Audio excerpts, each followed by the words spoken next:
Nhiều bia thanh à? Thanh à? Đi mà. Dạ thấy vô á. Thanh à? Vô chứ. Dạ thấy. Vô. Góc. Góc. Bây giờ bia quá à. Tôi có tiếng là. Anh nhớ dòng miệng gạo lắm này nhá. Có những lần chụp bố. Ông nào? Ông á. Nên nhớ từ từ. Nên nhớ. Sinh nhớ chưa? Sinh nhá. Sinh nhá là. Để phải tâm môn đó. Đấy à. Phải tâm môn được không? Rồi. Có nhau ở bàn chùa. Xin năm mới chơi xem á. Bàn Cặp lóc. Cặp lóc. của mẹ kia đi. Đang ra. Dạ trai. Cho nên easy lo. Mình từ từ này luôn á. Có tuổi nhá. Từ nó về trả chỉ tập ba. Là cái pin á. Cái pin ạ. Và cái giới nhập pin ạ. Đang ngồi nên chỉ luôn số. Anh giờ to.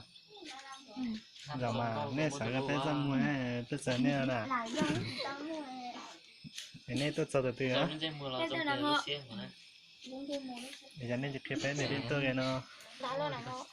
Có tức bỏ sao? Có gì tập bỏ à? Tôi tính một mà. Ôi tụi miền là sao đuôi con bé nhá? Cái này nhau được ta? Ôi cháu.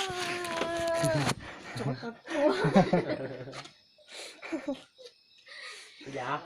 Bây giờ anh chỉ cho con một chém mà. Cái này nhau được ta? Anh nhớ thì là nhớ tôi.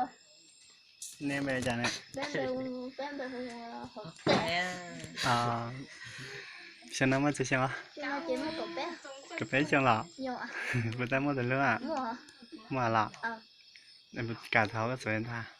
Một cả. Khi Tôi chỉ mua điện thoại. Ellie có bố trí fan buôn. Lúc đây cả phần cả khi của bạn. Cô mà muốn sợ tôi khi ở đó. Em trái. Thằng đó còn chị phá. Thằng đó nó có chiếc kia phá. Đã tôi chỉ trên đó nữa. Chè là mấy cái quá. Chỉ nhớ có Ellie có cái con bé phai đúng không? Dạ nuôi.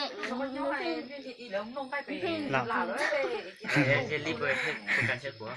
Là cha. Chỉ có. Cha. Tôi cả khi của bạn. Lúc con bé phai của cha.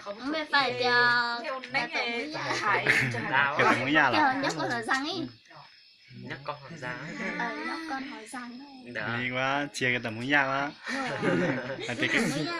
Hai cái tổng mới ra cũng chỉ thân lái được. Nên tôi chỗ tây mà. Tháo cái số điện thoại á. Nhà mua điện thoại nha. Lo. Nhóc con hỏi răng. Nhà mua. Tháo cái số điện thoại á. Tức bỏ xuống á. Dù dùng có nên chỉ muốn từ lúc vô. Mua chống trả. Chống thế này. Chả à?